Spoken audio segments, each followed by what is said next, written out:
Θέλω να καλωσορίσω και να ευχαριστήσω την κυρία Ειρήνη Νικολαίδου. Είναι Executive and Team Coach, στέλεχος της Moving Minds και το θέμα είναι το coaching. Σας ευχαριστώ καταρχήν πολύ που είστε μαζί μας. Εγώ ευχαριστώ για την πρόσκληση. Για ένα θέμα το οποίο έχει πραγματικά ενδιαφέρον. Δηλαδή, ξέρετε, στην αρχή δυσκολεύτηκα να το προσδιορίσω μεταξύ του mentoring, μεταξύ ενός ανθρώπου που είναι, ας πούμε, συμβουλευτική ψυχολογία, να βρούμε τη σωστή του διάσταση. Θα ήθελα να ακούσω από την δική σας πλευρά τι είναι το coaching, για το οποίο τόσος λόγος γίνεται. Ενοποιώντας όλους τους ορισμούς που μέχρι τώρα έχουν υποπέσει στην αντίληψή μου, θα πω ότι το coaching είναι μια δημιουργική συνεργασία, συλλογιστική διαδικασία σκέψης, όπου δύο τουλάχιστον άνθρωποι, κατ' επιλογή, είναι πολύ σημαντικό, κατ' επιλογή συνεργάζονται για να βελτιστοποιήσουν στάσεις, συμπεριφορές, να εξασφαλίσουν αποτελέσματα και να ενισχύσουν δημιουργικότητα και παραγωγικότητα. Ο coach με τη βοήθειά του και με τα κατάλληλα εργαλεία υποστηρίζει ένα τουλάχιστον άτομο ή μια ομάδα για να πετύχει συγκεκριμένους στόχους. Οι οποίοι προσδιορίζονται όταν ξεκινάει η συνεργασία, δηλαδή είναι μια στοχευμένη συνεργασία. Στοχευμένη, είναι στόχο προσιλωμένη και είναι και χρόνο προσδιορισμένη. Είτε γίνεται απευθείας μεταξύ ενός ατόμου και του coach, είτε γίνεται μέσω εταιρείας, δηλαδή υπάρχει ένας σπόνσορας. Το άτομο που θα κάνει coaching, που λέγεται coachee, και ο coach, σε κάθε περίπτωση το coaching έχει ημερομηνία λήξης. Και πότε έχει ημερομηνία έναρξης, γιατί είναι κάτι που το έχουμε ακούσει εδώ στην Ελλάδα, να πω μια 5ετία, 7ετία, να ακούγεται περισσότερο. Προφανώς υπήρχε και πιο πριν, αλλά η αίσθησή μου είναι ότι τώρα διευρύνεται ως έννοια και ως ανάγκη για πολλά στελέχη κυρίως επιχειρήσεων. Το coaching σαν μια αναπτυξιακή διαδικασία είναι μια επένδυση. Οι εταιρείες το γνωρίζουν αυτό. Έχει έρθει από το εξωτερικό ήδη αυτή η τάση. Έχει δοκιμαστεί το coaching. Έχουν έρθει αποτελέσματα. Οι ίδιοι οι leaders, οι αρχηγοί, οι διευθυντές, οι διοικητές των ομάδων έχουν δει οι ίδιοι προσωπικά το αποτέλεσμα και πολλές φορές μεταφέρουν την υπηρεσία μέσα στην εταιρεία. Συνήθως ξεκινάει εξατομικευμένα. Δηλαδή έρχεται κάποιος μόνος, το επιλέγει. Ξεκινάει όταν μια εταιρεία αντιμετωπίζει προκλήσεις, πολλές, όπως είναι μια συνένωση, μια αλλαγή διοίκησης, μια καινούρια τοποθέτηση στην αγορά, ένα κλείσιμο. Δεν το καταλάβουμε τι σημαίνει η εταιρεία, δηλαδή μιλάμε για κάτι το οποίο δεν αφορά μόνο 1, 2, 3 στελέχη, αλλά μπορεί να αφορά και μια μεγαλύτερη ομάδα σε μια εταιρεία. Βεβαίως. Συνήθως ερχόμαστε σε επαφή με την διοίκηση ανθρώπινου δυναμικού μιας επιχείρησης, η οποία μέσα από διάφορες διαδικασίες αξιολόγησης αναγκών, εκπαιδευτικών αναγκών, έχει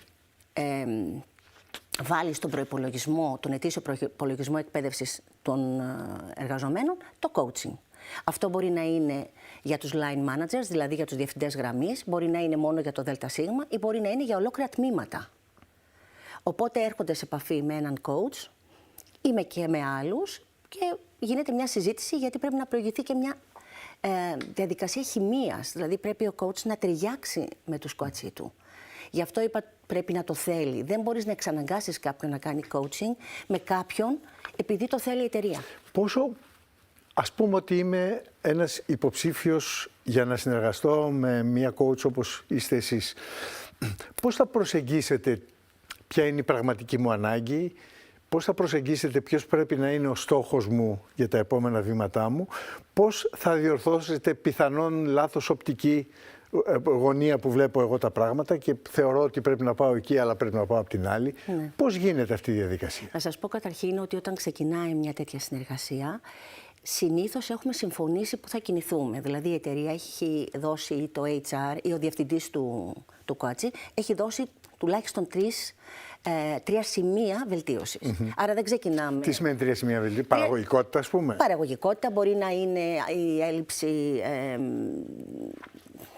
αυτοεκτίμησης ή το άτομο, ας πούμε, να είναι πιο συνεργασίας, μπορεί να είναι ηγετικές δεξιότητες, μπορεί να είναι ακόμα και οι αξίες του ατόμου όταν συγκρούονται με τις αξίες του διευθυντή του. Δηλαδή είναι πολλά θέματα. Σε κάθε περίπτωση όμως Αυτό όταν εντοπιστεί θα γίνει με ερωτήσεις. Ο coach κάνει ερωτήσεις. Αυτό είναι το εργαλείο του coach. Κάνει ερωτήσεις οι οποίες είναι στοχευμένες ερωτήσεις, εξατομικευμένες παρεμβάσεις όπως λέγονται. Και προσπαθεί να ξετυλίξει το νοητικό κουβάρι του κοατσί, ώστε να αντιληφθεί αν τυχόν υπάρχει κάπου ένα τυφλό σημείο, ποιο είναι αυτό και να βρει ο ίδιος τη λύση για να το ξεπεράσει. Εμείς δεν υποδεικνύουμε λύσεις. Δεν μπορούμε να πούμε στον κοατσί πρέπει να κάνεις αυτό. Εμείς βοηθάμε τον κοατσί να βρει τα σημεία τα οποία είναι προς βελτίωση και να δει τι μπορεί να κάνει ο ίδιος να τα βελτιώσει. Εμείς είμαστε ο φακός. Μία επιχείρηση, πέρα από το εργασιακό κλίμα ή την απόδοση ενός συγκεκριμένου εργαζόμενου, έχει να κερδίσει και σε οικονομικούς όρους από μια τέτοια διαδικασία οργανωμένη, έτσι? Ναι.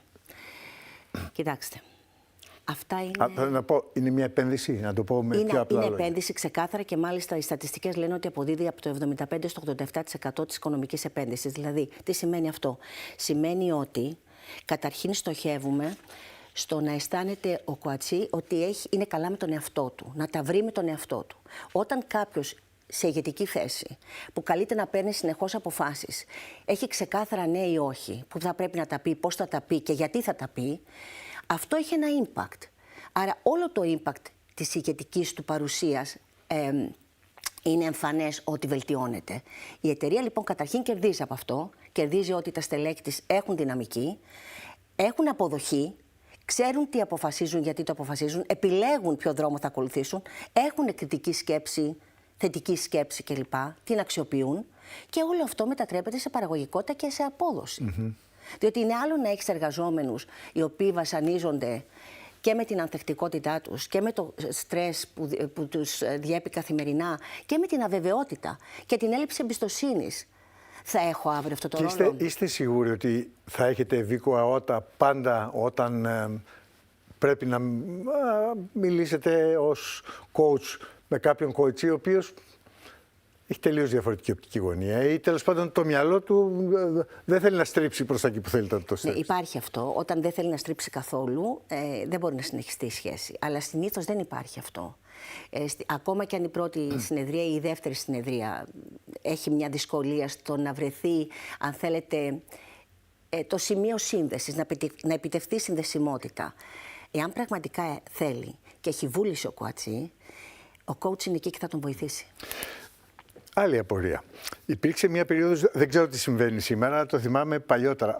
Κάποιοι κλάδοι, ας πούμε οι διαιτολόγοι, κάποιοι τελείωναν 5 χρόνια πανεπιστήμιο, κάποιοι τελείωναν μια σχολή, ένα ΙΕΚ. Ένα πρόγραμμα. Και βάζαν την ίδια ταμπέλα απ' έξω. Οι γυμναστές. Ναι. Επίσης, κάποιοι τελείωναν πανεπιστήμιο, κάποιοι τελείωναν ένα ΙΕΚ. Και υπήρχε μια σύγχυση. Νομίζω ότι έχουν τακτοποιηθεί με κάποιο τρόπο τα επαγγελματικά δικαιώματα στους δύο κλάδους που σας ανέφερα. Στο δικό σας κλάδο, πώς ξέρω ότι ο coach που έχω απέναντί μου είναι, να πω, πιστοποιημένος, είναι το ελάχιστο που θα ήθελα, αλλά ας πούμε την αχίλιο πτέρνα μας. Το coaching είναι πολύ νέο σαν επάγγελμα. Ακόμα πρωτογενής υλικό δεν υπάρχει στα πανεπιστήμια. Δηλαδή είναι μάθημα επιλογής, δεν είναι ακόμα ένα προπτυχιακό, έτσι. Είναι πάντα σε μεταπτυχιακό επίπεδο και είναι εξελικτικό. Που σημαίνει ότι δεν υπάρχει αυτή τη στιγμή η διαδικασία της έναρξης επιτιδεύματος, έναρξης επαγγέλματος. Τι υπάρχει όμως? Δεν υπάρχει CAD για το coaching. Όχι. Πάμε στα ανθρωποκεντρικά επαγγέλματα. Ψυχολόγοι. Εκπαιδευτές, ψυχολόγοι, σύμβουλοι επιχειρήσεων, ανάλογα. Εγώ, ας πούμε, στην εταιρεία τη δικιά μας έχουμε 18 CAD. Τους έχουμε όλους. Τι θέλω να πω με αυτό όμως? Το coaching έχει 2-3 πολύ δυνατά ομοσπονδίες, το ICF, το EMCC, το AC, το Institute of Coaching. Αυτοί είναι διεθνείς οργανισμοί. Διεθνείς οργανισμοί, οι οποίοι πιστοποιούν την επάρκεια. Δηλαδή, ακόμα και αν έχεις κάνει μια σχολή, έχεις βγάλει ένα πρόγραμμα από 1 χρόνο, 1 μήνα, whatever, και έχεις σπουδάσει coaching, δεν σημαίνει ότι μπορείς να το εξασκήσεις επαγγελματικά. Για να το εξασκήσεις επαγγελματικά πρέπει να πάρεις πιστοποιήσεις, οι οποίες είναι επίκαιρες, ισχύουν. Ναι. Σήμερα, αν είχα πριν από 5 χρόνια και έχει λήξει, δεν σημαίνει ότι είναι επικαιροποιημένος, που σημαίνει ότι οι εταιρείες, όταν ψάχνουν να βρουν έναν επαγγελματία coach, μπορεί να ζητήσουν τα διαπιστευτήριά του. Έχουν όλοι.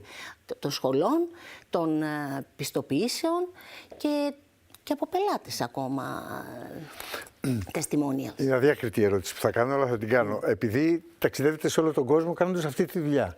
Λέω, δεν φτάνει η ελληνική αγορά. Δηλαδή, η ελληνική αγορά σήμερα δεν είναι όριμη για να μπορέσει μια εταιρεία να ασκήσει την δραστηριότητά της εντός της επικράτειας και ταξιδεύει σε όλο τον κόσμο.